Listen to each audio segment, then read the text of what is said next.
Hello everyone, welcome to the Singles Awareness Day meeting. Nah, I'm just kidding. It's LTFGO. Though today we will be talking about the new Valentine's event in JP, a little special thing for North America, and continue the unrelenting chocolate hell, which we can say because hell is not a bad word according to YouTube. Hi, we're your hosts, Omega and Lucky. Please send us all your chocolates. I would definitely appreciate them. Everyone, I hope you are enjoying Fate, a Grand Order, aka a Bloody St. Valentine's. And while we here at City Mega like to bring you the latest in FGO-related news and memes, we will be talking about current and future events, both the JP and EM version of the game. So anyone not wanting spoilers should start a series about reviewing support setups. We may talk about that a little bit, or maybe we just point people at just watching the stream. Watch the stream! What was it called? Beast of Chocolate? Something like that. Something like that. Anyway, in case you guys can't tell from context clues, or happen to be in the live audience right now, this episode is getting itself recorded on the 14th on Valentine's Day. Mm-hmm. So, yeah, we're doing that. All right. I have a little bit of a scritchy throat. Or scritchy chest, maybe. I don't know.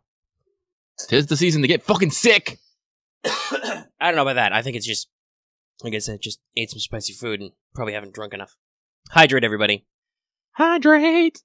Anyway, well, let's just keep on keeping on and power through pro tips and stuff. Or wait, you need to open your monster. So, Yeah, I do. let's go ahead and remind everybody that this episode is brought to you by our patrons like Ahega Comics, Qua, Jeremy Vasquez, Kylie Denton, Nestor Flores, Rogue Robin, Sodasun0424, and Video Gamer 75.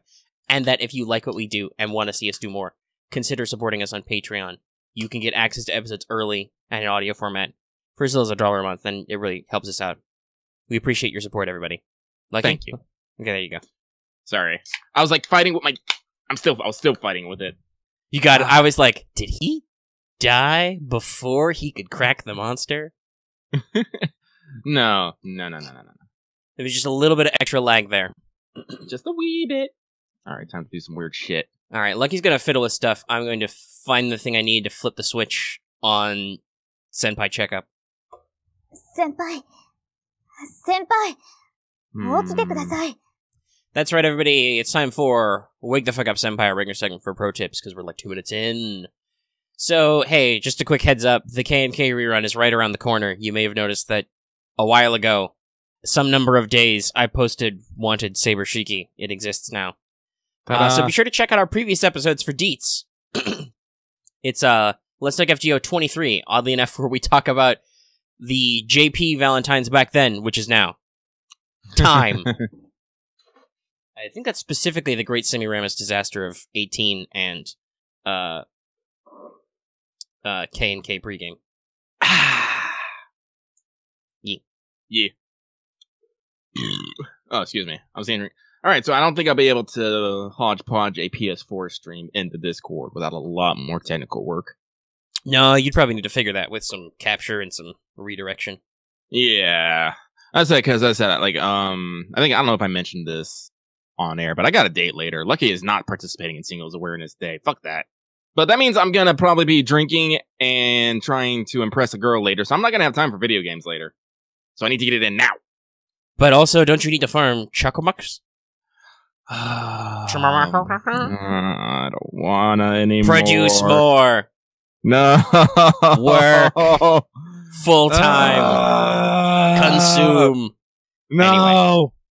Anyway. I don't wanna. There's a lot of subtext in this event, isn't there? Yeah. I actually have time to play. I actually have time to play video games later because I made like 5 videos this week. I did a lot of work.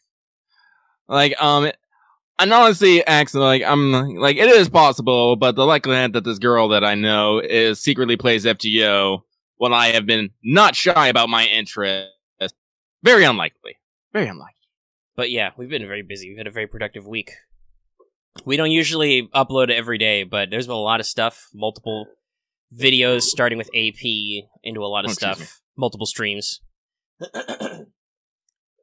But let's not make the episode take too long, because I got other stuff to do. Like, he's got to make it to his date. So let's go ahead and move on to Records from the Throne, our regular achievement topic. That's just you, Blue Man Group. Oh yeah, I forgot. I'm the only one. Now I think Lucky ghosted. I've resumed the recording. That time Lucky did actually die in the middle of saying something. Oh, how... Again, I'll like to remind people, next week I will be buying computer parts as soon as I decide on which ones I'm actually getting. So, hopefully either Lucky will have a working computer or most likely a completely broken computer. Time will only tell. How You'll be exciting. fine. It's fine. Everything's fine. That wasn't a fine sound. Sorry, I'm playing new and a bridge just collapsed underneath me. Yes, Lucky, please. Your record. Oh, my record. So, as I told everyone a little while ago, who was all like, no, save for your daughter. I'm like, I have money set aside. I saved $160 specifically to throw at MHX Ultra's banner. And throw it I did immediately to no daughter. I did, however, get a Neza, which I am not displeased with.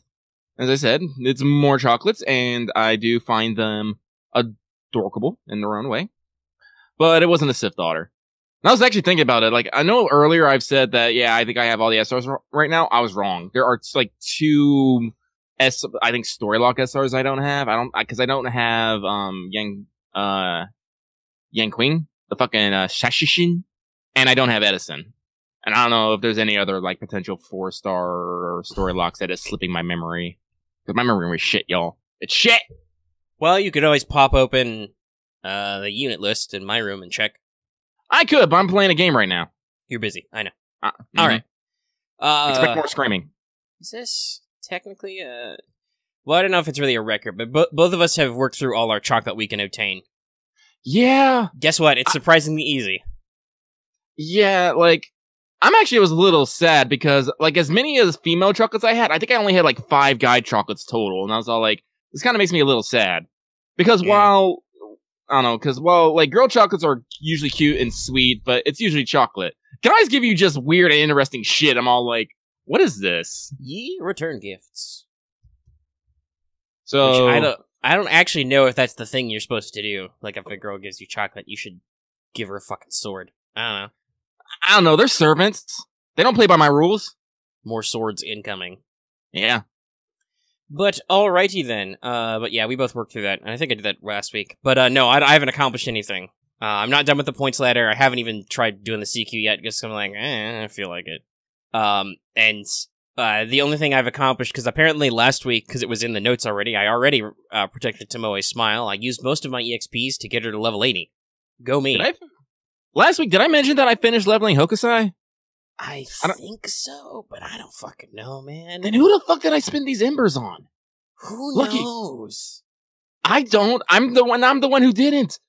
The fuck, Lucky? I know I spent a lot of my silvers on Raikou, but that's still like, after like 1 or maybe 2 ascensions. I don't know.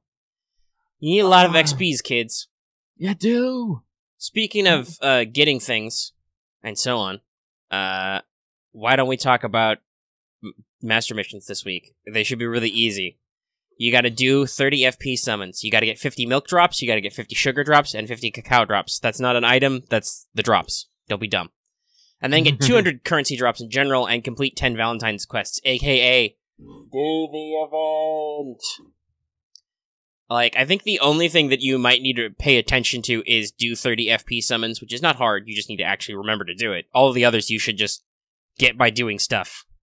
Literally, the only reason why I hadn't finished mine is because I totally forgot to do friend point summons. And I was like, oh yeah. So we have reminded you, do friend point summons. Mm-hmm, do them. Though, hey, soon, we're gonna go to 3 quartz frags a pop with master missions. Oh, that's gonna be exciting. Get that extra quartz every week. It's gonna be cool. Alright, let's talk about the news. That's what the people are here for. They're here for new things. Not here for sleepy things. Or sometimes here for classic thumbnails. I don't know. There was... Oh, shit, explosion! I was gonna say is, yeah, there were a couple people... Stop with the explosion. Wait, fuck, Lucky, you're playing video games. That means you're not making me a thumbnail. No! Curse you. Oh, wait, no, I can, because there's actually new things to actually make. Oh, I fell off a cliff again! I'm poisoned! No! There's a lot of new stuff, yeah. But no, I'll definitely be able to make a thumbnail, and... shit, no, wait, I gotta do it before I go on a date. No, god damn it. Just slap in your images real quick. One of them say Shonagon. Spoilers, it was Shay Shonagon. We're gonna talk about her more. I think I put an extra H sound in there somewhere. Probably. But there's also some really sick new CEs. Holy shit, Valentines. You're killing me. You are going right there. Alright, I should be safe to stay in here in the middle of this deadly-ass fucking dungeon filled with fucking yokai and poison mist, but whatever, it's fine, it's fine. Oh, yeah, that's right. The Chocolate Heaven, the new 5-star, which people called out, that's by Homunculus, who, much like Redrop, oddly enough, is also a doujin artist, a hentai artist. Well, like, honestly, I keep telling people, it's like, I don't know why you're surprised that, you're getting fucking hentai doujin artists in your game. Well, yeah, one of them already does the main, art design for the game. His name is Takeuchi. In case you forgot. He has drawn Saber's boobs. I'm sure that was great for him. But no. Is that a Lakshmi CE? Is that the 4-star? Yes, I do believe so. Alright, let me see here. And then the 3-star, which you get one free copy of from doing the quests, is a Charlotte CE, which I'm sure brings people many joys. Many joys. Even though she is a little bit sad, but she's sad because she has so much fucking chocolate. Oh my god. And the shop CE is, mother-daughter time. Irie and Ilya knitting. And also that is wholesome. There's a tiny cat-dog-bear. Cat-dog-bear. Well, yeah, because I assume technically it's probably Sitanai Ilya, but oh, and still. the Holy Grail Irie, maybe? Yeah. Like, possibly the actual servants. Or maybe just the artist really wanted to draw a tiny Shiro, the dog-bear man. Not the other Shiro. Anyway, yes. Now that we've spoiled the CEs, let me read you the news.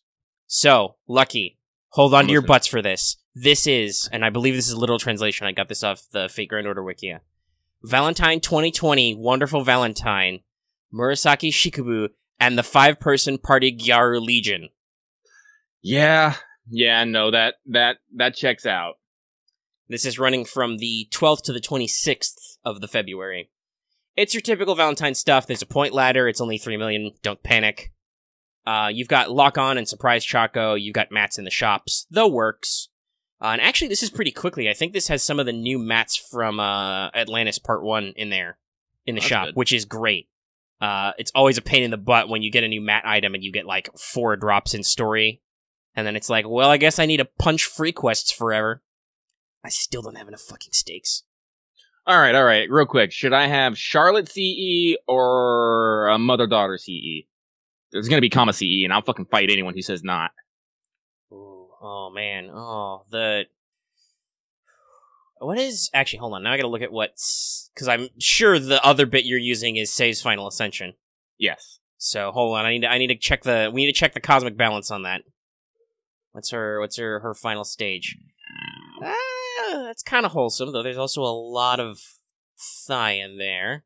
I don't know, we could balance it out with mother-daughter time, make it wholesome. Okay.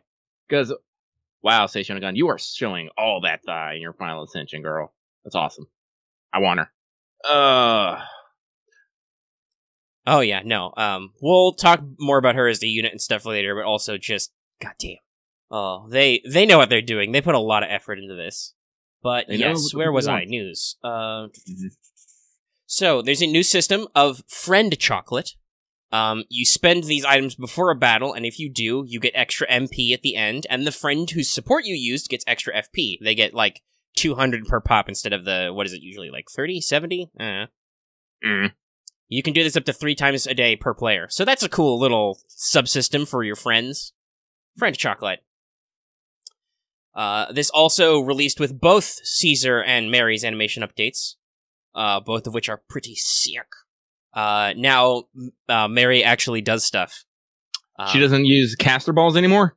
No, I think one of her attacks is kind of like a caster Hadoken type thing, but she has, sparkle beams and sparkle wind, and also sometimes she just runs into you with a fucking crystal horse. Nice.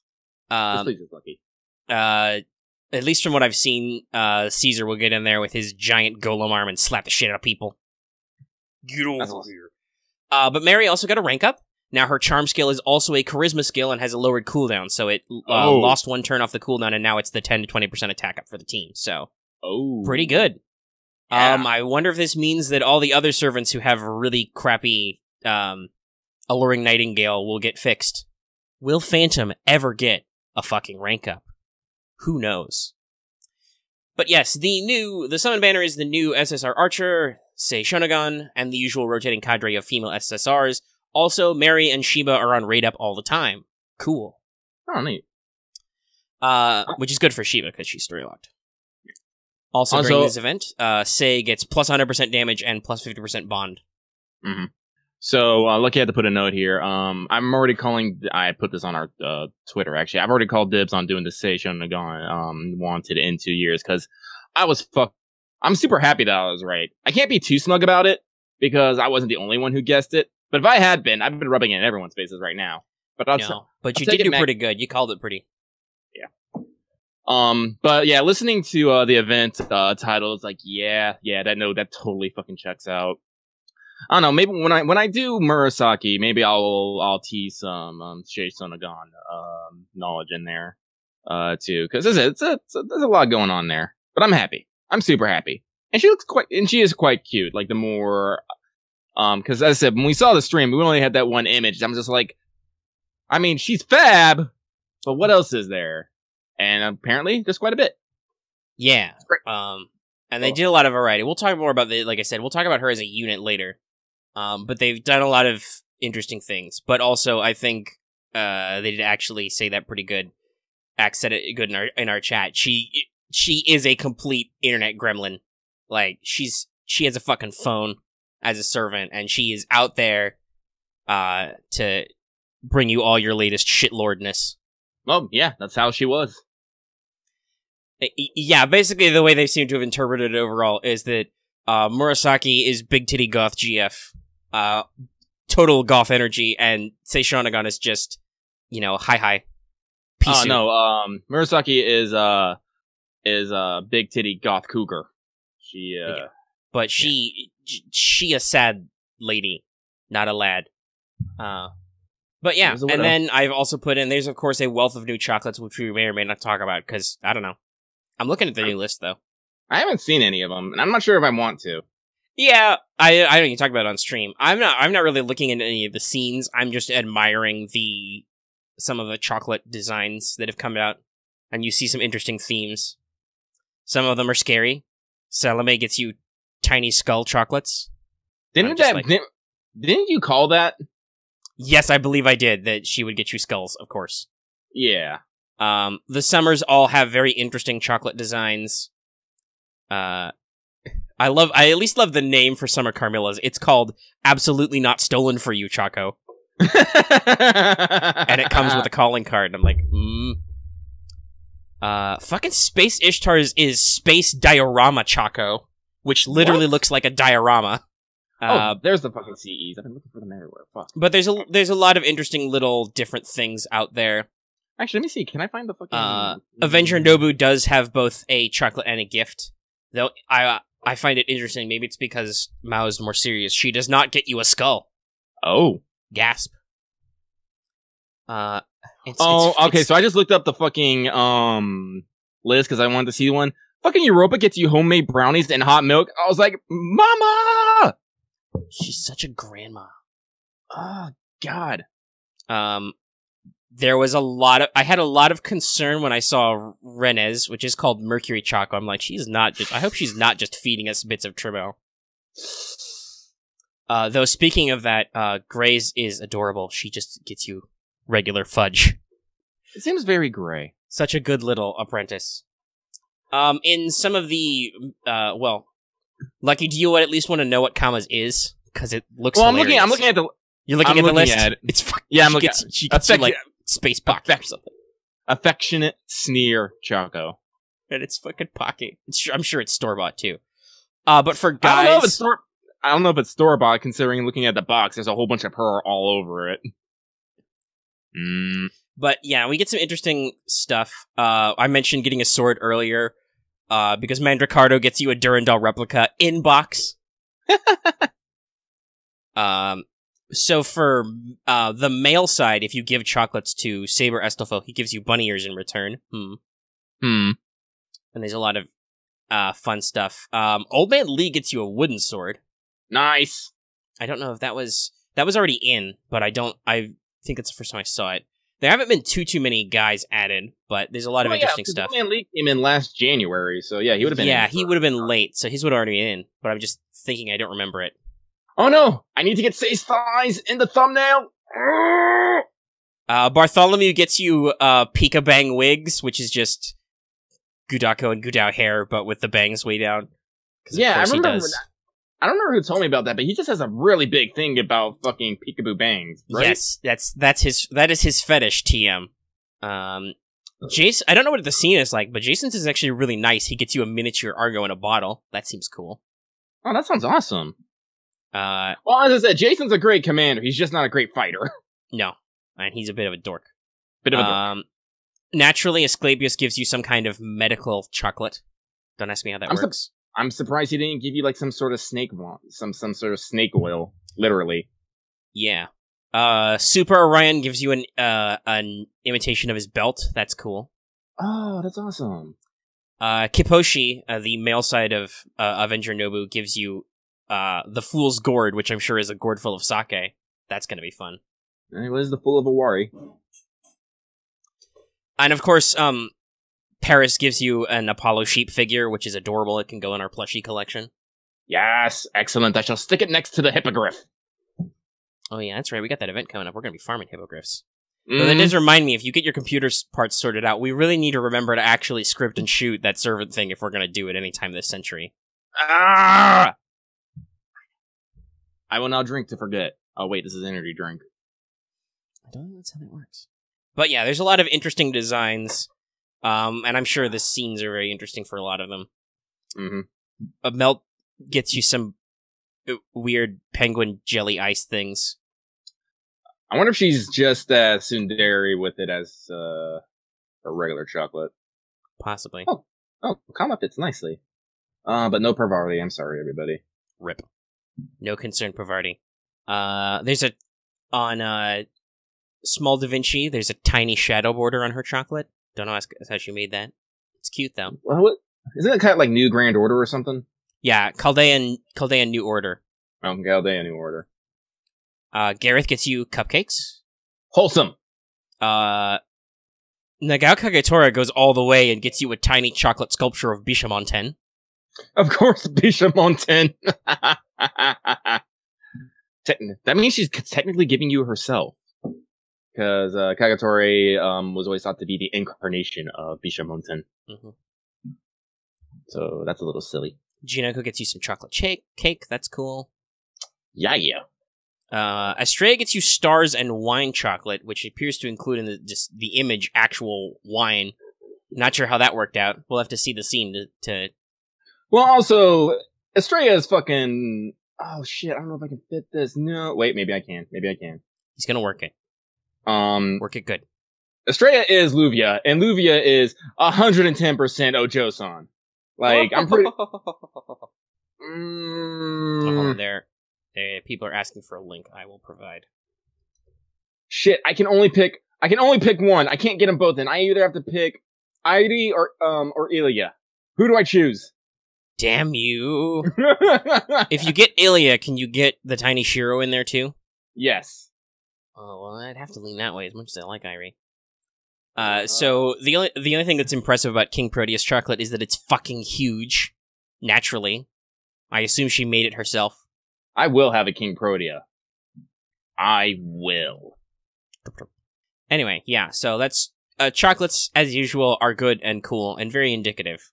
There's a lot of fun stuff in there. Sorry, I gotta cut you out more, because then it's weird. Mama! Let's see it. What other ones are there in here? Let's see here. Oh, I like how Lakshmi gives you just embodiment of good luck. That's wholesome. Yeah, lucky chocolate. Let's see here. Anything else? I will say at least the names of some of the male return gifts this year are interesting. Mori Nagayoshi gives you a short rest with tea preparation, which could be literal, considering how we've talked about... Wait, who gives it to you again? Mori Nagayoshi. I mean, it's probably literally a tea ceremony.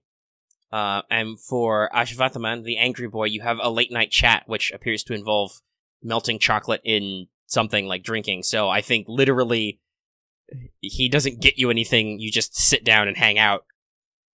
Kind of like how Kazgil works, where he's very literal and just is like, yes, we should just go on a boat tour. I mean, well, Casgale, which made me laugh, was great because he was just like, "How dare you give me this? It is not enough. Let me show you how this is done," and proceeds to fucking whisk you away as you, as he fucking, and it plays the dramatic Babylonia music. Mm-hmm. But yes, lots of cool things. Right, I'm not that I don't know if I'll end up rolling a Arjuna altar, but his CE is called an ordinary miraculous stone, which is already an oxymoron. So I'm really want to know the context behind that. Mm-hmm. William Tell gets you a beginner use hunting set. Yeah, it includes boots, hat, and crossbow. That is excellent. Give. Wait, where do I save my thumbnails again? Shit. Where do you save your thumbnails again? Who knows? Oh wait, this is where I save them. Okay. I have every thumbnail I've made for archiving purposes, I guess. Yeah. 2020, 02, 14, pass 1. Ugh. Yeah, I'm gonna save it. Fuck you guys. And with that, it's done. Let me get it to the Patrons and to Omega, who can just copy it from the Patrons. And I'm gonna go back to playing video games. That's how lucky do. Yep. Alright, I think we've talked about chocolates and stuff. Yeah, as I said, like, again, like, I don't know, I can't remember if I mentioned this, but Valentine's no, I'm pretty sure I did say this. Valentine's is, like, one of my favorite events. Just because of all these scenes and all the effort they put into them. Especially with next year, they're gonna be going to Extra Mile with fuck, I gotta go log into Grand Blue Fantasy because I need to get Valentine's Narmea if she's available. Fuck! He dying. He dead. He dead! Before I can go play with the real girls, I have to play with the fake ones! Anyway, let us continue. Some news. Now that we've talked about chocolates for 30 minutes. As is good and proper. Mm-hmm. Okay. So, let's do some NA news really briefly.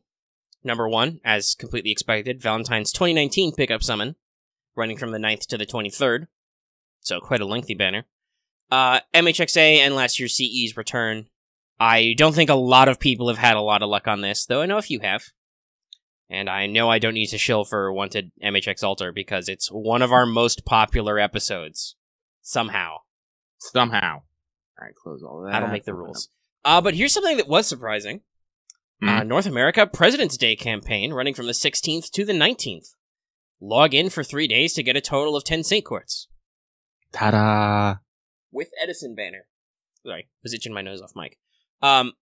This is probably a replacement for Winterfez Saint Quartz, because they had one of those around now. And obviously, we aren't having a Winterfez. And unfortunately, we're not. It doesn't look like we're doing another USA tour so far this year. No. Maybe not. I don't know. We're not necessarily in SuperCon season or anything. No. But we'll have to see as events unfold. But for now, it doesn't look like we necessarily have any big stuff scheduled. So it's cool that they're doing, and I think we've talked about this before, and they might even have talked about it in past streams, that because this is the while it is, global and English or whatever, it started as for North America. The Twitter account was still started as FGO USA. So they can do these little things to help us out. And who knows, maybe they can throw bones for us on other occasions. There's a Canadian Thanksgiving, that's earlier than the other one. Maybe not the whole shebang, but they could slip a little Saint Quartz in there somewhere. That'd be great. This does mean I think we're missing a Pharaonic banner in there somewhere, but they'll probably rework that summon someplace. We've already gotten some weird and extra summons here and there, so you never know when they'll turn up. You just got to be patient. Mm-hmm. Yeah. So that's the news. Now we're in free talk. Robin, this means you cut off whether the last bit, and this is officially free talk in the time codes. Oh shit! I have no fucking crystals left because I spent them all on Christmas Narmea. I'm beginning to think Lucky has a problem. Anyway. Where was I? Oh yeah, free talk. Valentine's event. Thoughts, go. Do stuff. Say things. I'm done. I'm fucking done. I'm so fucking done. Are you actually done, though? Because I would like to say I phrase it as Valentine's further thoughts, but probably not final, with the silent parentheses being because I don't think Lucky has done all the scenes yet. No, because I still have to fucking play in fucking Flavortown, and it takes so goddamn long! It does. It is a little annoying. I feel like they'd probably rebalance this later, but the fact that Choco production is locked to flavors, and they just keep scaling up. They keep scaling up without giving you an increased amount of Flavortown to go for. You don't get any more flavor boosts than you get. They're just, like, the drops are good now, but they don't get any better, and once you max limit break a CE, or have enough to anyway, I don't see why you'd actually max limit break it, because, you know, math. What do? There's nothing to do.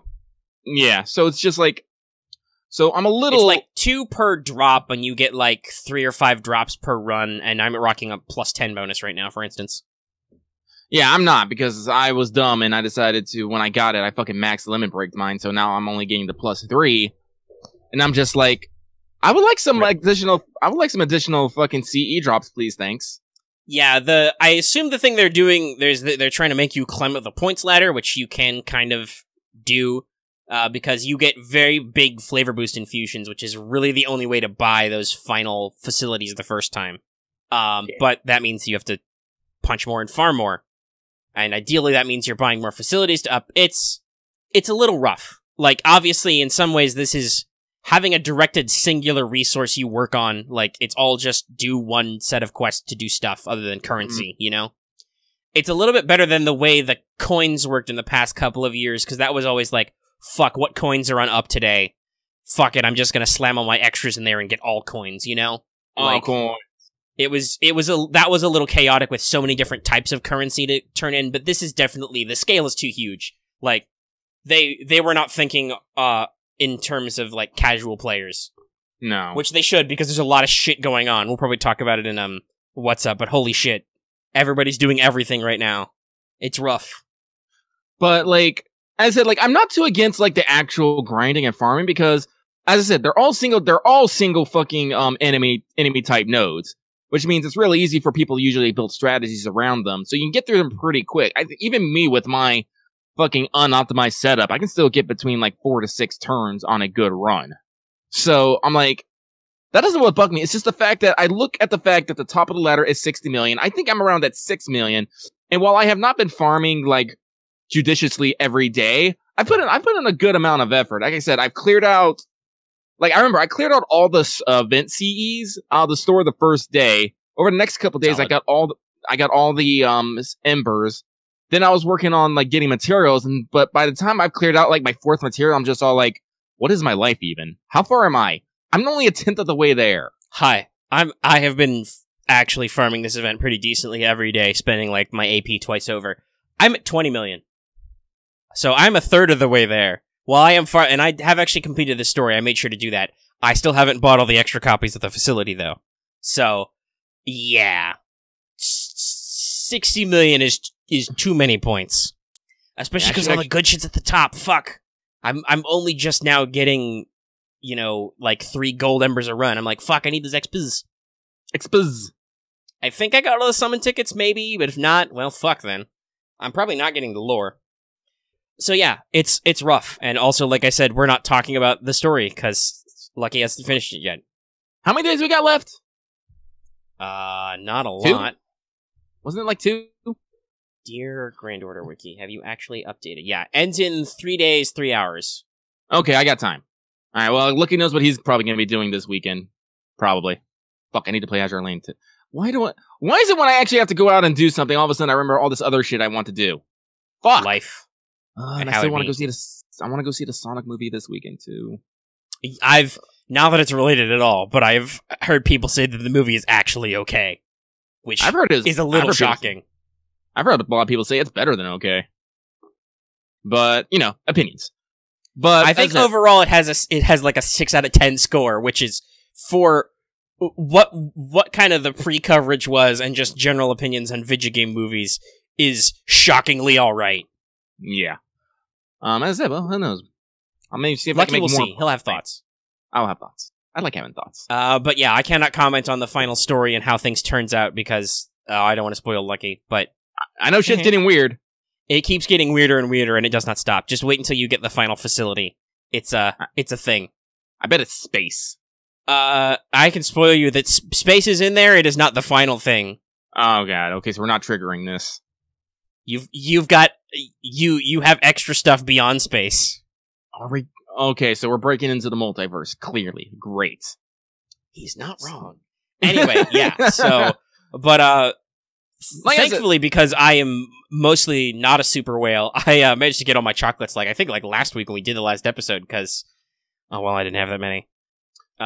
So I have shitloads of lock-on and surprise Chocos to turn to QP after this. I hope the conversion is good. I think I have 60 surprise saved up. Wow. Well, eventually, once you climb high enough in the ladder, they give you to them in 2s and 3s. Because obviously, like I said, if you were starting from scratch, if you, say, burned all your servant Chocos and so you couldn't actually get the ones you wanted out of the surprise mechanic, Rip. You would need to get pretty far in this ladder. And so you have... Once again, you have played yourself. You've created a hell of your own making. But, and I know people keep yelling at me that they don't have all the storage space. I'm like, how though? I have literally all my CEs and I still have 100 space left in my CE second archive. What is in there, kids? What are you putting in there? Because you can't put EXPs in the CE one. They go in your servant second archive. I don't know. Is this some high-level CE bomb strat shenanigans that you're wasting space on fucking nothing? I don't fucking know. That's right, I went there. You did. You don't need them.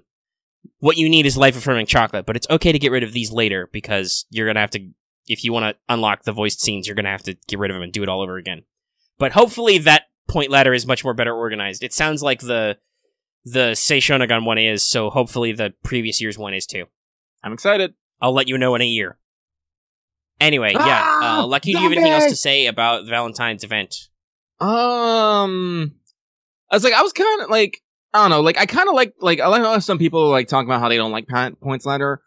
Again, usually oh shit, there's poison again. Oh, I'm dying! I like point ladders events because usually they don't require actually a lot of thought. It's just do the thing, get the points, and keep going. But, as I said, 60 million is really just too much, especially when you don't... I'm trying to think of the proper word for it. It's basically how, Cookie Clicker and shit does it. Basically, how, you got auto clicks and you got things that make you auto click better and better and better, and everything just kind of scales up.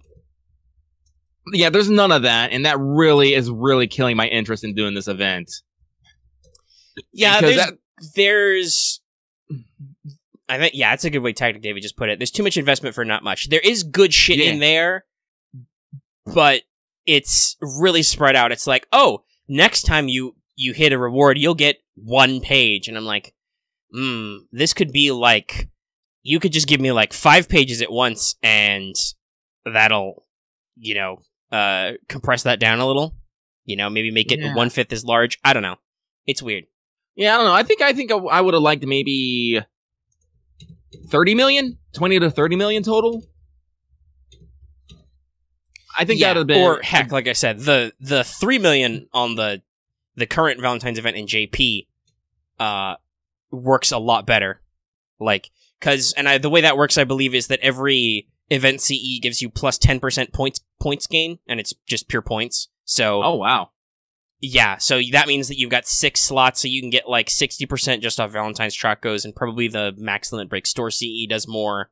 So you can get a very decent points bonus. It sounds like. Neat. All right. Well, so I'm looking forward. Like I say, I'm already looking forward to next year's chocolate and all the servants I may or may not have. Yeah. Like I said, I am sad about the chocolates I didn't get to see, but I'm not gonna be a bore and go look them up because I don't have the servants, and I find that to be rude. Lucky has a weird set of values. But let's see, I think that is it for me for Valentine's, though. Oh, hey, a ladder.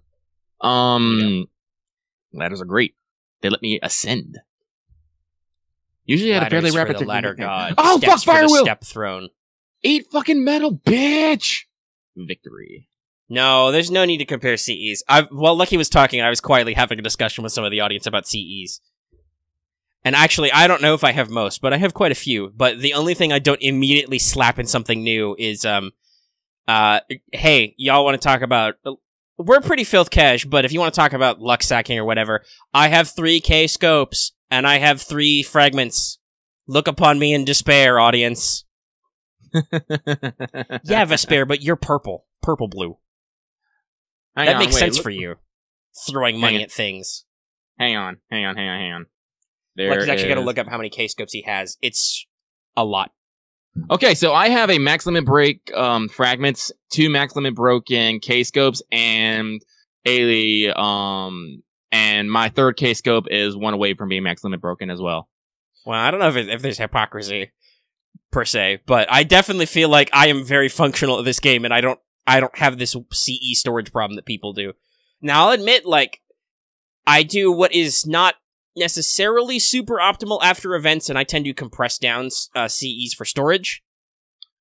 Like, I will max limit break the event CE for this one after the event is over. Though, for Valentines, that's not as huge of a deal. Like, technically, for some reruns, that's not as optimal. And technically, I have some of the K and K CEs that I don't use normally in storage that I will pop out for the event, but actually, where are my most CEs are okay, so I just keep them in my normal-ass inventory. You see, Axe, that's your problem. You don't compress, but you don't need them anymore. What are you doing with them?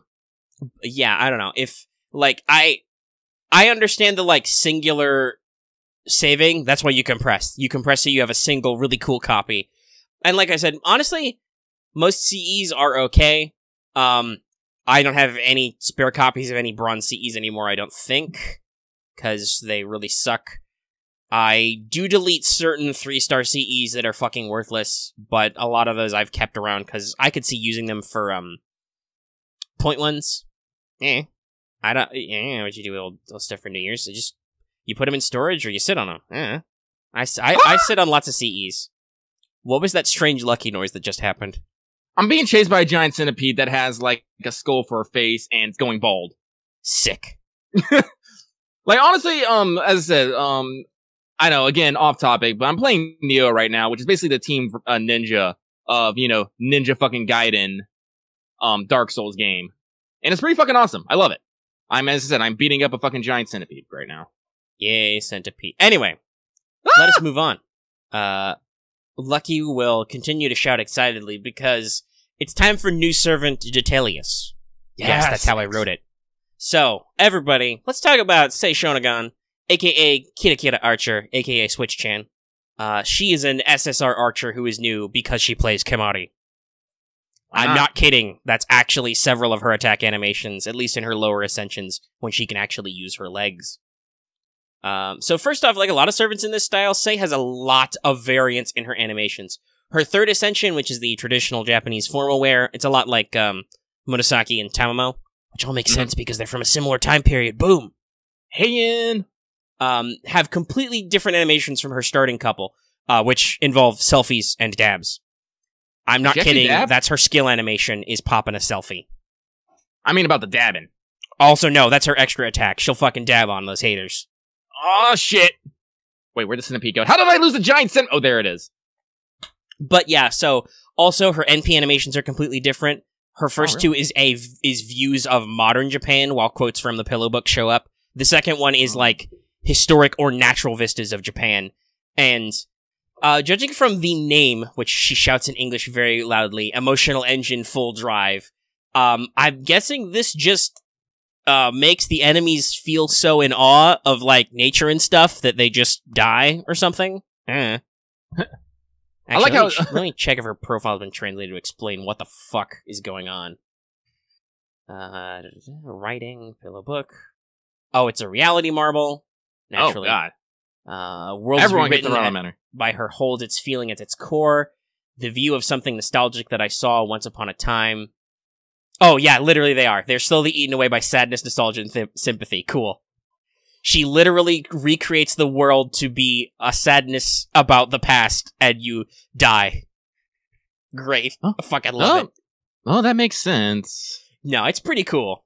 Well, it says, like, one of the things about Sei Shonagon is that at some point, I can't remember what exactly, but her lady or the noble woman she summoned basically is, like, banished or is put into exile. And so basically, she has to go with them and leave court and go live in, like, almost poverty with, like, with her lady. So, yeah, no, that tracks. She stayed by the side of Empress Teishi, who was the wife of Emperor Ichijo until Teishi's passing. After the Empress's death, her musings and observations on court life surrounding her were compiled into the Pillow Book. Yeah. And they got a lot of facts and stuff about her in her profile, as well as the explanation of some of her skills. which we'll talk about in a second. But first, let's talk about the stats and stuff. So, Archer. She has a robust offense, but quite low HP. She's the lowest HP SSR Archer. Jesus. And her attack doesn't quite match some of the biggest hitters, which is a little bit of a shame because she's kind of quick-based. So, she is at least a couple rungs below major hitters like Gilgamesh, Ishtar, Arjuna, etc. Not that she's bad. She's about Napoleon tier in stats, but, like, she's no Super Orion, you know? Mm-hmm. That said, she does have a quick Arts Buster deck, pretty solid Archer deck, with nicely rounded hit counts and generation stats. She's got, for instance, a 3-hit Arts and 4-hit quick cards with pretty decent, you know, like a 0.57 on NP Gen stats. It's alright. Nice. Very good hits on her extra. So that's pretty cool. But also, then we get to her NP, which is a AoE quick NP, which you may think to yourself, oh, that sounds awful unless I have a Scotty to make it do memes or something. Huh. Because typically, until Scotty released and until some of those quick boys got some buffs, AoE quicks were kind of disappointing because AoE is the lowest damage and quick is the lowest damage. So, but first off, she slaps herself with 3 damage modifiers. She does bonus damage to neutral alignment servants, to man element servants, and to shadow servants. Damn. This means she does like plus 150% damage with that last bit shadow servants, I think. Is it Shadow? Let me actually check which one it is. Is it Shadow? No, it's Man attribute. Okay, so that's scaling with Overcharge. But yeah, if you get a Shadow Servant who is a neutral, and a Man attribute, so they're a historical character. I don't know who those are, but they're out there. She does like plus 150% damage. It's kind of terrifying. Yes. She's all about doing special damage in special circumstances.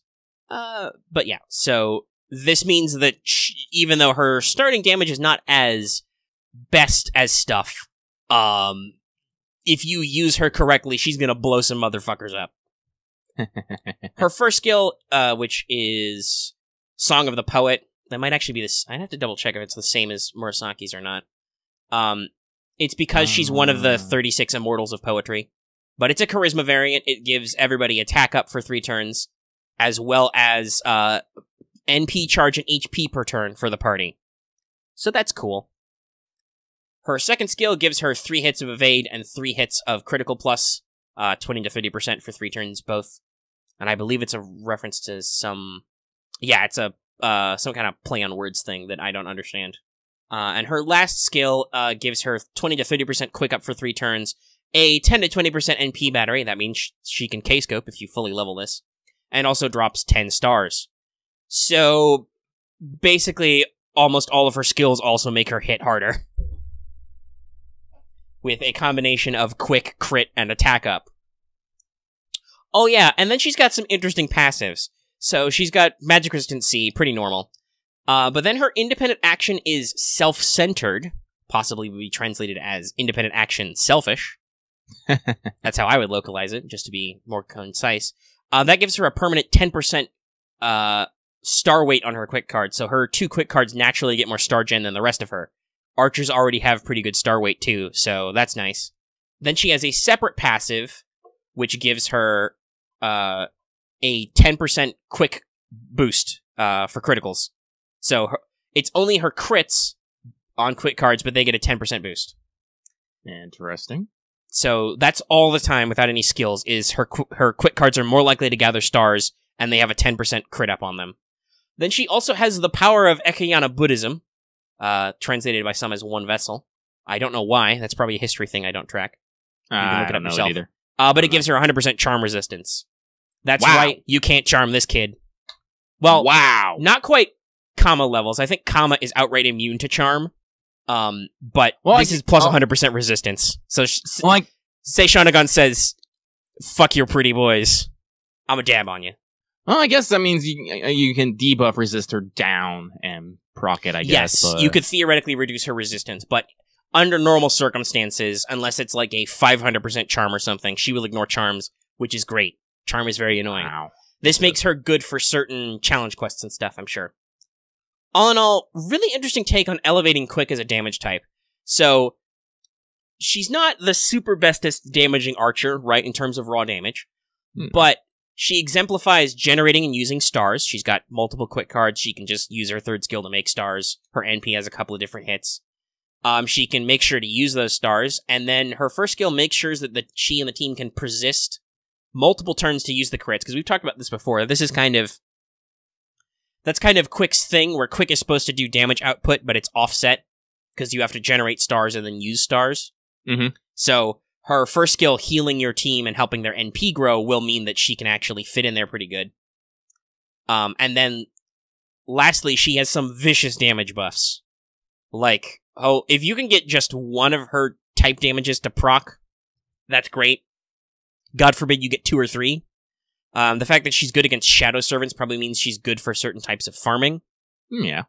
And then, like I said, she's got 20% attack, up to 30% quick, and up to 30% crit strength for 3 turns. So, all pretty good.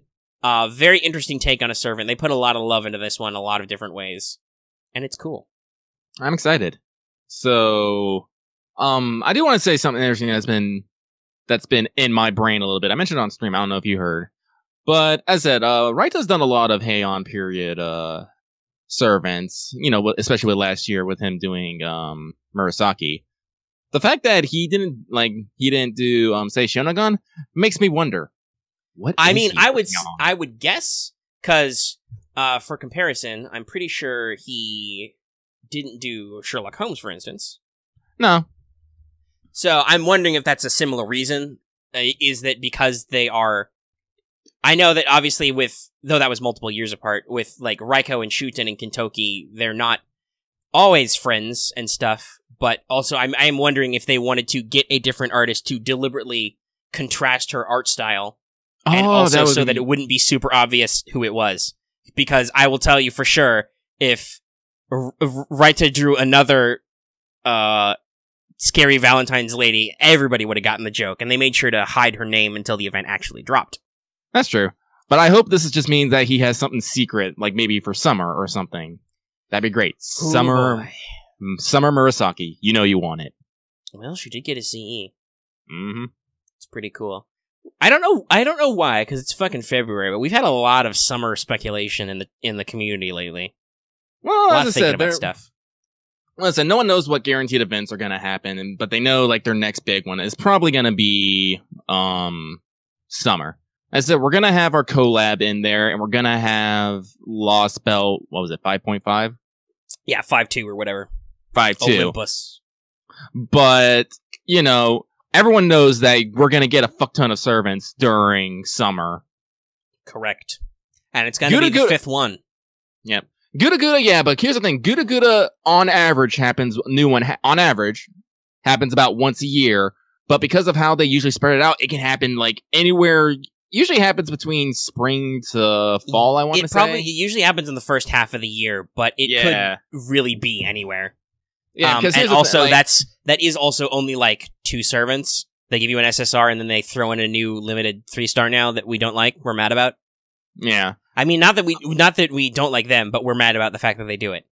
Yeah, and so people like servants. People like having new things, and they like thinking about new things and potentially what they're going to do with them. Because, as I said, there's a lot of like servants out there that people are still wanting and hoping come out, and variants and all that good stuff. I'm still hoping this year because we finally did the Okita meme swimsuit Medusa. Hey. Help me out, Takeuchi. Don't just draw Summer Lakshmi, even though I'm sure people will be excited for that.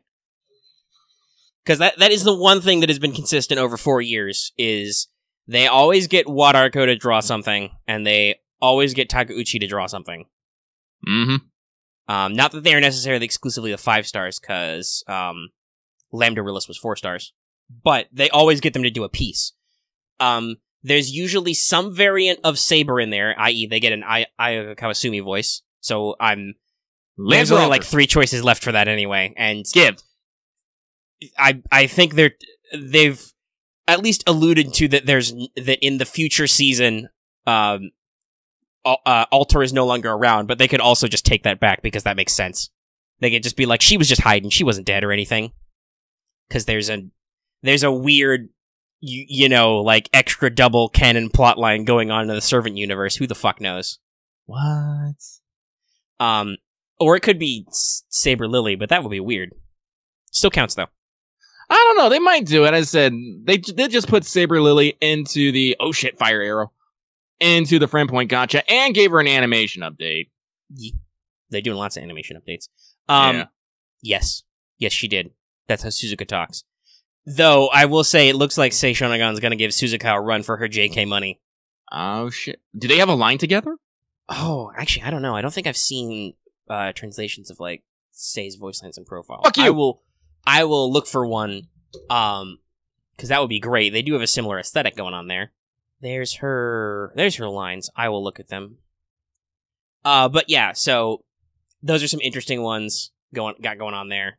But there is that, comparison, right? Like, a lot of people are wondering what's going on, and I'm just, yeah. And I will say that, me with a fucking sword. Get out of here with that shit.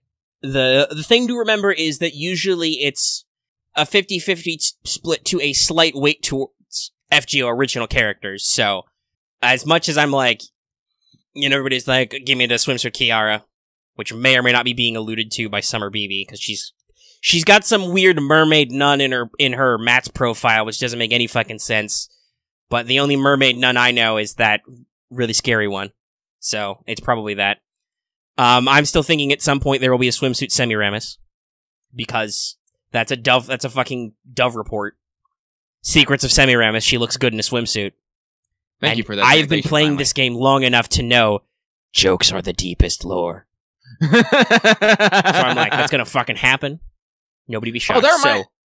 Believe it or not, like, remember, Osakabe Hime has a line about how she'll never get in a fucking swimsuit.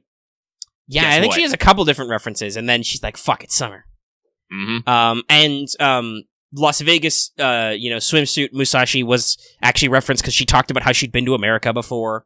It's all in there, and it's, we got a summer Hokusai who had a CE, though there's also this year there's actually the Osakabe Hime summer CE, which looks something kind of like some of her Ascensions. Anyway. But yeah, there are actual arts and stuff out there that, make it out. Ah! A lot of people are really wondering. Well, I don't know if there'll be an Astolfo because they just gave him a variant, but there is that one CE of summer CE of Astolfo and Dion. You could drop a summer. I don't know. Dion. I don't know. They like giving male costumes. Maybe they'll give. Well, Astolfo already has a costume. Does anyone have multiple costumes in game right now? I mean, they could give Saber Astolfo a costume. Double up. Oh. There is a new Astolfo, and he doesn't have a costume. Anyway. That is the truth. Don't fall in the water. Please do not fall in the water. Water is death. I don't know why, but it is. You can't swim. I'm a fucking pirate. Oh, wait. Vesperia just posted a great emote. Considering the conversation we're having. Oh. I was about to say I'm a fucking pirate, but then I remembered actually back in the day, a lot of pirates and sailors didn't actually know how to swim. No. You would think it'd be a good skill to know, but you didn't really need it if you didn't fall off the fucking boat. And if you fell off the fucking boat, you're probably dead in. Ho, ho, ho. Womp, womp. Don't fall off the butt. Don't fall off the butt. Oh my god. Sei calls you Chanmasu. Like, yeah, Master Chan, but backwards. Oh my god. So, Gyaru. I see you in there, Umibozu. Fuck off. Fuck off with your shit. Fuck off, I said. Where's my fire talismans? I'm gonna punch the fuck out of this thing. Oh, by the way, I wasn't kidding. That's literally her bond too. About her being an archer. She's like, I don't know why. Oh, I haven't. Oh fuck. Also, if I'm reading this translation right, she calls herself I-Chan, so that means her pronoun has Chan appended to it, because of course. Yeah. But she literally says that she likes Kamari. It's because she plays ancient Japanese hacky sack. Yeah. You'd be surprised. Kimari was a popular, Oh shit, you just threw a fucking boat at me! I forgot you can do that! Stop! Oh my god. Okay. I can't do I'm not gonna try and do a voice for this, but Lucky, I wanna read you Sei Shonagon's line from Murasaki. Alright, I'm listening. Man, tilde. It's Murasaki Shikabu, that Murasaki Shikabu. Doesn't it feel like fate to be meeting in a place like this? Like this is a touching event. And it wouldn't be any exaggeration to say we're already best buds? Eh? The Diary of Lady Murasaki? Ha ha ha ha. That's what they call tsundere chamas. So she thinks that Murasaki is just some Oh my god. She does. Oh my god. Okay. Oh no, actually, Yoshimoto Imagawa was super into Kimari. That was one of the things that he was known for before Nobunaga just up and fucking ganked him. I'm gonna post this. She does have a line for Suzuka, and it's great. Amazeballs. Where did Amazeballs even come from? I don't know. What are you thanking me for, Loth? Let's see here. Her dialogue for Raiko is just talking about how huge Raiko's boobs are. She's intimidated. She has a line for Osakawa Hime, for Maeve. Apparently, Maeve and Sei paint their nails together. Yeah. Like I said, it seems like she has a lot of voice lines, actually, honestly. It's really weird. They want a lot of extra efforts. She has lines for basically everybody else in the Heian crew except maybe Tamamo, but that's probably because they were different eras. Yeah, Tamamo was later, if I remember right. And she doesn't have a line for Kintoki, but she has one for Murasaki, which you already talked about, and for Raiko, Ibaraki, and Shuten. Really? That's... Actually, I wonder if I could run through all these fuckers and not actually fight them. Fuck you! I am a ninja! Oh, it's adorable. She has a line for St. George, because they both like photography. Oh, that's wholesome. That's water. That's water. That's water. Oh my god. Of course, because she's such a troll lord. She likes Mephistopheles' fashion sense. She does? She has a line for Mephistopheles? Yes! I'm not gonna lie, I find that super fucking weird. I fell in the water. Good job. Good job. Her comment is, there was a devil in the hallway just now. Their fashion sense was wicked. I super respect that. All with exclamation points. I mean, she does look like a fucking Harajuku girl, so... Crazy fashion styles probably is her fucking thing. And then Mephistopheles gave her a candy. Did it explode? I don't know. Not yet. Like... here's the thing. I don't understand the thing with Mephistopheles and bombs. Like, was that any... It's a trick. Was that... I don't know. Was there anything Actually, in... fuck. Is there a description? Probably not in his profile. Early game profiles are fucking awful. They don't tell you anything. I'd have to, dig down a Matt's translation to see if it's actually got any lore. Because as Mephistopheles is the Faust that attempted, is the demon that attempted Faust. If I remember correctly? Yeah, that's his name, but also, he's not really that guy. He's like a fake that guy or something. Thanks, FGO. Yeah, the Mephistopheles, because summoning a devil would be weird. He's more like just the character from the play than actually a devil. But okay. That's why he's so fucking weird. But also, he's evil? I don't know. What is this even? But yeah, so Sei has many, many exclamation points, and her language is adorable and high energy. I adore it. What would even be her? I guess probably Atashi-chan? Or maybe Watashi, maybe. Like, what would... it could be an obscure reference. I'm wondering what her pronoun is that they append the chan to. I'll have to listen to her dialogue sometime or something. Well, remember, Japanese will actually refer to himself in third person. Oh, that's true. She could actually just be Sei-chan. Yeah. Like I said, it's not written that way in the translation, but yeah, I'll have to listen. Yeah. Anyway, we have... Let's see, what's the time, Ball? We are at over an hour and 10 minutes. We're doing good. From this extra gushing about Sei Shonagon. I'm excited. I'm gonna throw down for her. Listen, if I get Murasaki, I have to get a fucking Sei Shonagon. It's a pair. It's like fucking a Russian Ishtar. Actually, it's exactly like that now that I think about it. Thumbs up. I will also make attempts. Anyway, now is I guess the time that we need to talk about Babylonia. No, I don't want to talk about Babylonia. No, we have to, Lucky. I'm tiring up already. Why would they do this to me? Why would they do that? We have to do it. Okay. I'll let you talk. Okay, because I watched it today. Yeah. I was a little sleepy, but I watched it today to catch up. Oh, she does say Atashi-chan. Okay, interesting. Cool beans. So we do a cold open. It's got the dramatic reveal music we all know from the game. I don't remember what this track is called, but you all know it. It's that piece whenever somebody's talking about some shit. And Enkidu I fell in the water in the exact same spot! Enkidu talks about life and stuff. But also we get our first instance of Aoyuki noises. Yes, and they are then the OP rolls. And then after that, we begin an episode which can be summarized as... I actually made sure to write this down so I wouldn't forget. Lamura Dix 2, Aoyuki noises boogaloo. Because, hey, we begin exactly where the last episode ended. Lahamus are still assholes. One of them pries the Holy Grail out of Kingu and eats it, becoming a Bell Lahamu, and continues to be insufferable for most of the rest of the episode, as you would expect. They fly around after him, nothing else important happens there. Enkidu gets backed into a corner on a temple, but then mysteriously in the next scene, he's running through the forest. I mean, he leaps from the temple into the forest. Oh, does he? I must have missed that. I know that he fought one, but then I was like, we cut away to the flying team and we cut back in the forest. Like, wait, what? Still, if it was a little interesting they went that direction, even though obviously, if you remember from the actual game chapter, this section takes place in the forest. Anyway, Lahu are assholes. It's super sad. Kingu reflects on life and stuff, and he was actually super depressing, even though he was an asshole. Whoop whoop. Whoop whoop. And he's finally about to give up and die, but then one Lahamu saves him and thanks him and stuff. So I want to say this: if I'm not mistaken, the episode of the anime goes way out of its way to make sure you understand that Lahamu was Siduri. Yeah. In the original script, it's still subtext. It's pretty apparent, but there's no like flashbacks. The commentary isn't explicit. You get the impression, but it's not like this big emotional buildup that the anime is. Holy shit. Yeah.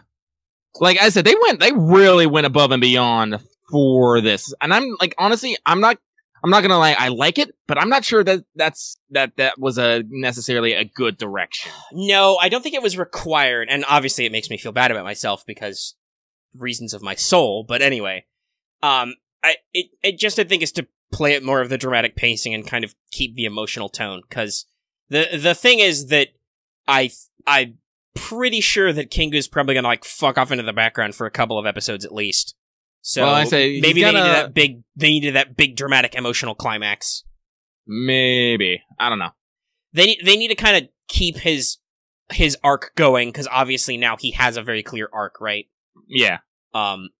So yes, there's a lot of interesting stuff there, but yeah, it's a little overplayed, but also, I mean, it gets the emotional sucker punch in.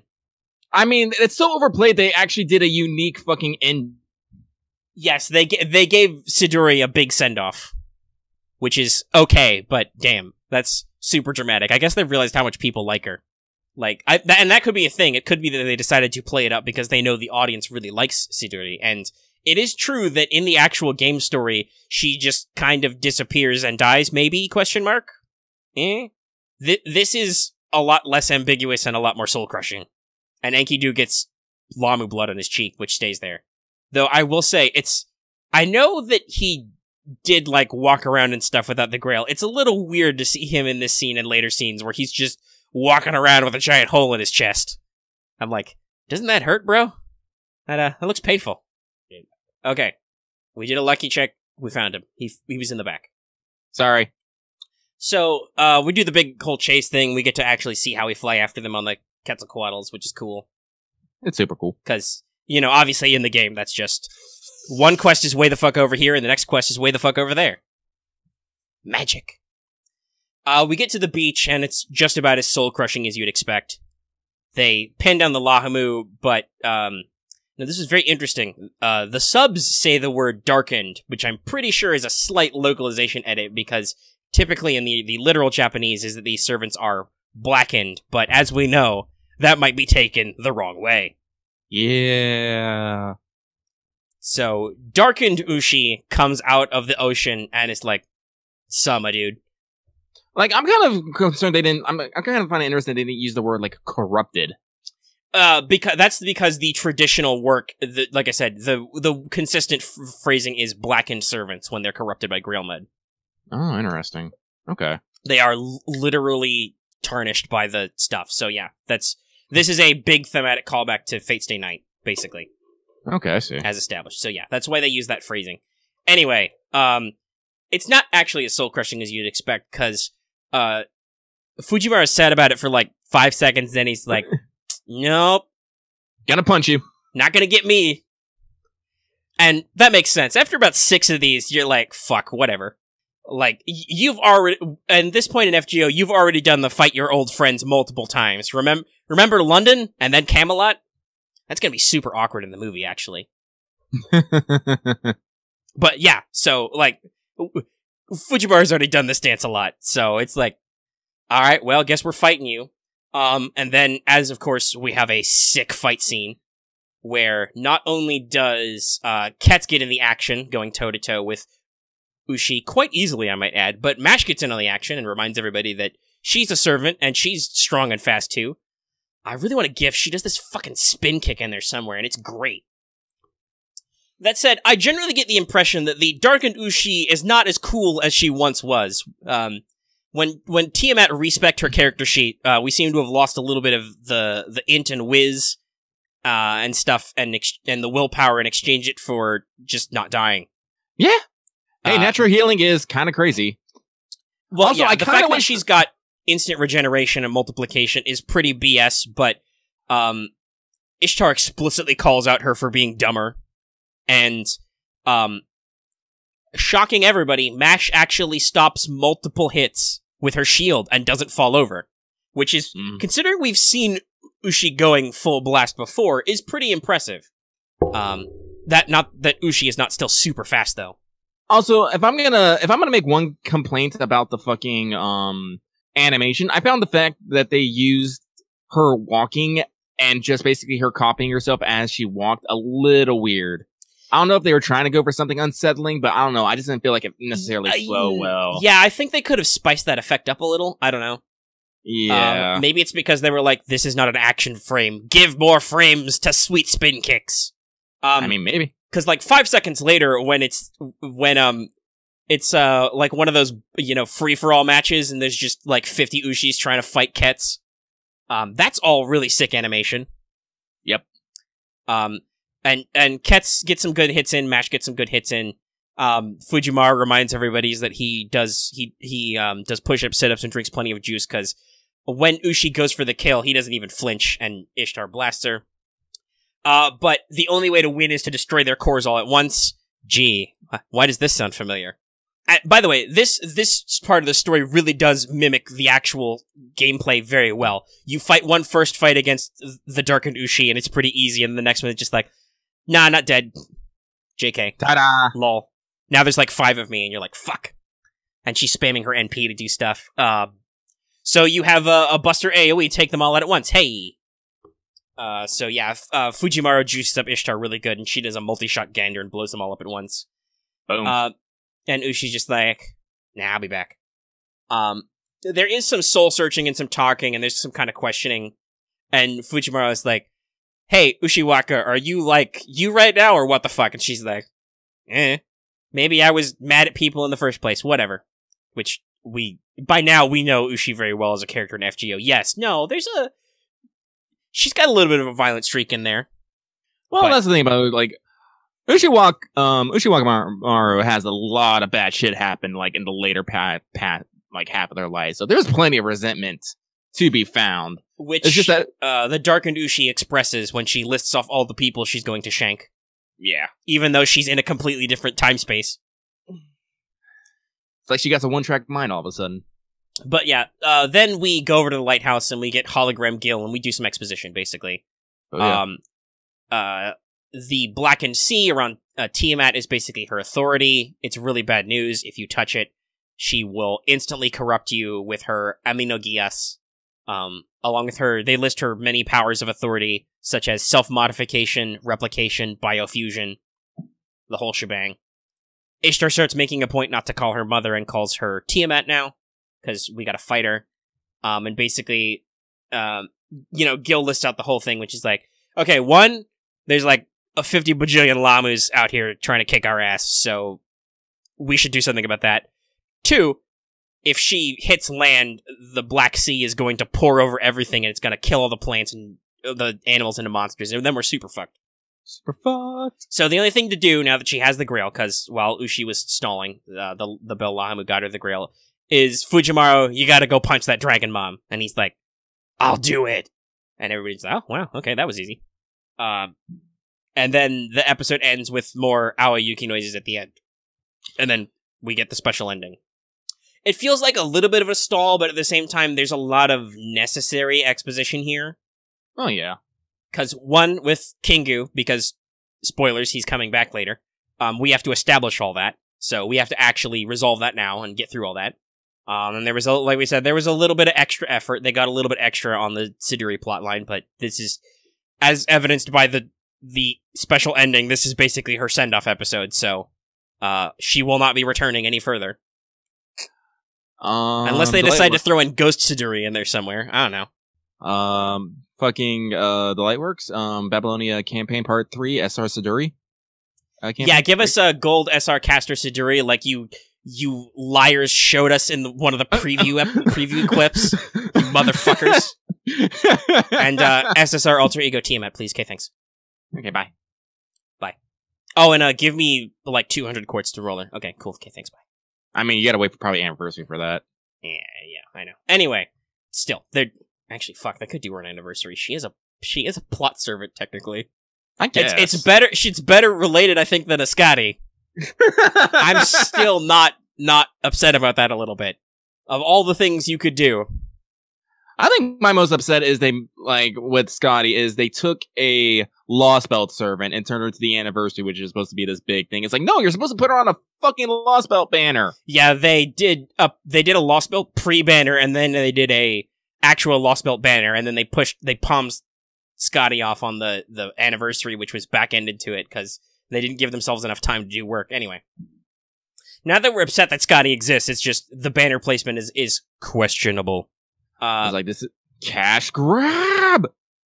Listen, we like the game, and honestly, it's not really that cash grabby otherwise. It's just there are certain banner placements and certain limitations of servants which are a little obviously like, please give us your money. Okay, thanks. Not that they need it because they're making billions of dollars. Holy shit. Wasn't there a article somewhere about how much fucking money FGO has made globally? Yes. I think Anime News Network put that out. It's a lot. Many billions of dollars in the last year. I think it's like, was it like 4 billion last year? I don't know. It's a fuck ton, okay? It's a lot of fucking money. And hopefully this money is going someplace. Obviously, a lot of it went into making Babylonia. That they can afford special ending animations. But yes, we do a special rendition of the ending, which has Enkidu, Gilgamesh, and Siduri times. I see younger Siduri. Mm-hmm. How dare. You also get to see just Enkidu chilling, being a dude bro, hanging out. Being Clay. Clay is bae. He is bae. And I'm actually really curious if Kingu's eye color is going to change, because they make sure to point out that Enkidu's normal eye color is green, right? Yeah, I think it's green. So, yeah. And Kingu's is purple, which is how you know that they're different. Also, I do appreciate, though, that as with the real plot, they make you feel for Kingu here, because it's just like, he was literally nothing. He was just some discarded thing that Tiamat repurposed and had fucking nothing. No family, no friends, no goals. The only thing he had going for him was that he was Tiamat's creation. And then all the Lahamu show up, and they're assholes. God damn. Why are you such little shits?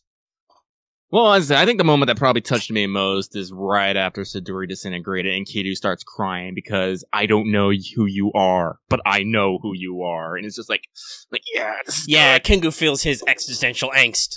Mm-hmm. I don't know what I did to deserve this, thanks. But anyway, that plot will come back later. But yeah, so next episode, we should actually see the answer to my question, which is, what the fuck are we actually going to do about Tiamat? Like, I'm a little, like, I actually want to see, like, I don't think they actually used the full-on design from FGO, because I posted it earlier. Like, and her fight, she actually has the bindings over her legs, and I don't think I saw those anywhere in, the scenes that we did. But then again, I don't know if we actually had a full-body shot of her yet. No, yeah, I don't know if we've actually seen her from the detail up. Also, that could be that, because there are a couple of quote-unquote fights with her. Yeah. That might also be a different stage of her sprite as she starts to get more juiced up, because she's got, like, different markings and red lines, which I don't remember. So that could be also that there's an extension. But at least at the end of the episode, they do the whole dramatic sunlight shot, and we get to see her face, her full face and eyes for the first time. And she's just a silhouette. Cute. At least the end of the world is adorable. But yeah, so next episode, we should actually resolve that. And honestly, because of where they ended this episode. We'll probably get all the way to, yay, Tiamat is dead. Oh shit, she's not. She's fucking huge. Like, Yeah. we'll probably get all the way through that in 20 minutes. So, that's good. I think we're in full roller coaster now. Like, there's now no point where this stops. Like, maybe we will have cutaways to Gil standing around dramatically talking about his plan, but in general, there's not really a stop to this. And also, I really just hope there are lots of just background shots of Tiamat slowly getting closer in the backdrop. Right until we get that fucking attack on Titan-ass scene at the end. I hope they brought a guy who was good at kaiju movies, and for this, it's and like, I all hope right. that she's not excessively CG like Gorgon is. I mean, Mm. they drew the game CGs. It can't be that hard. At least for some of the dramatic shots. We'll see. And also, Gorgon was really only super bad obvious CG in like those last couple episodes, where she looks very plastic. Like the big Ushi and Leonidas episode. That said, I'm glad I think we're mostly done with the soul crushing as far as Babylonia goes. Oh, we still got we still got a couple fills coming in. Yeah, but the big gut punches of Siduri is gone and Ushiwaka is turned are kind of done. Like, there's going to be some emotional catharsis there, but now it's mostly just, oh fuck, oh fuck, oh fuck. Like, there will be some emotional concerns, and we'll actually see if they play them up. You know, I'm very curious what they're going to do with Jaguar Man in the backdrop of this. Will they go so far as to change her ascension? Who knows? But yeah, there'll be a lot of... It's gonna be a roller coaster ride. Ooh, I'm sleepy. Oh, he's sleepy. No, I'm sleepy. It's my sleepy turn. It's okay. It's probably because I'm not sleeping great lately. I'm so busy. I do so much work. I'm a worky boy. Watch episode stuff. Give money. He's literally a worky boy. Full-time job, too. Full-time. Yeah. I have to do them all the time. There is a reason I do not normally stick us to a release a day, a video a day schedule, because that's a lot of work, and we don't necessarily always have our shows always firing on all cylinders. This week we did, and I still have one more to release whenever they actually announce K&K. Ooh, spoilers. It's not really. If you actually watch the Shiki Wanted, I spoil it. I actually shot Fujino first, because I felt that was the more important one to get out of the way, but I wanted to release the Void one first. It's doing alright. It's doing stuff. That's good. Anyway, yeah, Babylonia, so my speculation is just we'll get the whole femme fatale thing out of the way in one episode, and... What's her second form called? Does her second form have a proper name? I don't know. Because her third form's the actual beast, if I remember right? I gotta look that up. Now I'm curious. Well, she changes appearances a couple of times, but all of those are still her main body, whether she's just giant and walking, or a weird dragon lady that eats you. That's the like quadrupedal dragon looking form is just the shape she self-modifies into to climb out of the underworld. Let me see. But I don't know I don't remember if they have different names. I think at that point it's just Beast 2. Let's see here. Yeah, it's let's see, we have Femme Fatale and Dragonoid. That's the only two that I'm seeing right now. And the one in between is just pre-Dragonoid. So, meh. She's big. She big. And we're gonna see it. Alright. I think that's that. I'm excited. So I think I've left like a week in the Teacher Mega Sensei poll. Age of Gods is winning, but not by much. I don't know if we've got people left who can vote, but if you support us at the 5 level or higher, you can vote. We'll see how that turns out. Getting a little nasally as we sit here. Anyway. So Lucky, do you have any more final thoughts about anything?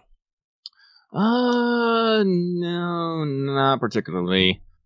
As I said, honestly, like, the most exciting thing about coming about the K&K rerun is Fujinon gets her chance, and it's like literally your one and only chance to get her. So I have to look at my wallet and be like, I don't know, like, I'm kind of curious. We still got a little bit of time before, when they say fucking Lost Belt 5 Part 2 comes out? Spring, so it won't be until March. Like, minimum, so there's probably still gonna be time for something. Yeah, and so, actually, that's a good question. I wonder what the next rerun is. Yeah. maybe the Case Files rerun. It was around this time. Wait, no, it was the Golden Week collab, right? If I remember. Yeah, right. I don't know if there's anything in this. Actually, Apocrypha needs a rerun. That's right. Oh, Apocrypha, probably Apocrypha. I don't think Apocrypha's had a rerun yet. Well, that means a new servant. I don't know who the fuck they have left. I mean, they might not because they pulled out Saber Astolfo. They don't have to do a new one each time. They just have been because it's a cool thing to spice up banners. I don't know. They can also just make some shit up. Who knows? Loftus makes the question: Christmas rerun? We still have not seen Samba Christmas rerun. That's true, and we are actually approaching the time when Carnival happens. They could squeak that one in there. They could. That would make a lot of people happy. Though Bradamante did just get a rate up, but a lot of people want that Samba kits. They do. I, for one, will just take it as a given that they may or may not be rerunning that event and make sure to get all of her when it happens the first time. Because fuck. Yeah, I don't want to, oh god. I don't want to think about that. I'm not going to take any risks. Anyways, that is a thing that could happen, so we're speculating. But we have made this episode over an hour and a half long, so. Good job, us. Go us. Alright, well in that case, it's probably get to wind up. Since the Valentines is almost over, it should pretty directly go into the K&K rerun, which is mission-based. That'll be kind of fun to work on that, rather than do all these grindy-ass events. Well, I was able to hit 100 out of 100 last time, so I'm pretty sure I can do it this time. I hope. Yeah. As long as I'm not dying in other gotcha events. Fuck. More on that later. But other than that, I've alluded to this. We should be getting the equivalent of 12 million downloads, which will be Kiara's banner comes back. And that is the one I've alluded to that will give us the whatchamacallit, the 3 court strikes per mission. Yeah. It'll also have a bunch of rank ups. It'll have Kiara's, Mary's first one, Chez will get hers. Oh fuck, Liz is gonna get hers. That's great. And Carmilla's. That's pretty baller. That is baller. Oh, and Melt will get hers. That's good. Oh. That's the one that makes it so her the Melt Virus effect isn't delayed. Oh, that's nice. Which is always kind of a pain in the butt. So that's cool. They're all gold, but it'll refresh a couple of things. Like Martha will get her NP upgrade so that she gives herself, 20% buster up first, so she can actually hurt things. And Liz is the one that gives her fun debuff success down to all enemies, so they can fail their fucking buffs. The nerds. Nerds! But after that, the next major event will actually be the Saber Wars rerun, which I am so excited for, because now I have all those rare 4-star sabers, motherfucker. I don't know if my Pop Knuckles will stay in the edit, but I hope I heard him. I really should probably work on my Artoria. Yeah, that'll be relevant. Let me double check, because a couple events ahead of time is probably a good time to check on leveling for this. So let me actually look at the bonuses, how this works. Does K&K have bonus services? No, I don't think so. Okay, neat. Nope, yeah, it's just every Saber gets a little bit of bonus, and the ones that give the most bonus are MHX, Saber Lily, Nero and Saber Alter. Honestly, you don't even have to bother with Vanilla Saber. She's in the regular gold bonus class. Oh. She doesn't get a special one. I don't know why. Maybe because she doesn't actually appear in Saber Wars? Well, that means I need to work on MHX then. Correcto. And any other Sabers you've got lying around. You've got loads. I do. But no longer will it be the Caesar show. Though you can still use him. He still gets a bonus, but now hopefully others exist. Oh boy, I hope... Ugh. Okay, it does rotate. Alright, I was going to say that this banner is awful, but it's not all at once, thank God. It's MHX returns, but Altera, Mordred, and regular Artoria all have rate-ups on different days, and but the banner picture shows all 4 of them, and I'm just like, fuck. Ooh, that's scary. Too spooky. But yeah, that'll be cool. That'll have stuff in it. Oh, and she'll get her first rank up. Her NP will get better. Who? Saber Lilies. Oh, okay, nice. That's neat. That's next month. But still, keep an eye out. All right, we're going to go now. Okay, bye. Bye, everybody. And make sure to like this video if you watch it on YouTube. If you have any comments, leave them in the comment section down below. Except the comments we don't like, they will be removed. You can also join our Discord. That link is in the description and in our channel page as always. If you're new here and haven't already, please subscribe to our channel to always get our latest videos like those wanteds I'm alluding to. And even if you haven't, or are you already subbed, please make sure to hit that bell for notifications, and make sure it's checked to all, because people have been complaining they're not getting their notifications about streams. Make sure you hit the bell good enough to let know when stream happen. Stream is good. Also, be sure to consider supporting us on Patreon, like it says at the front of the show. You can get this episode in audio format downloadable for as little as $1 a month, and lots of other extras and goodies. And it supports us and stuff. Alright, that's everything. We're gonna smoke bomb now. Boof.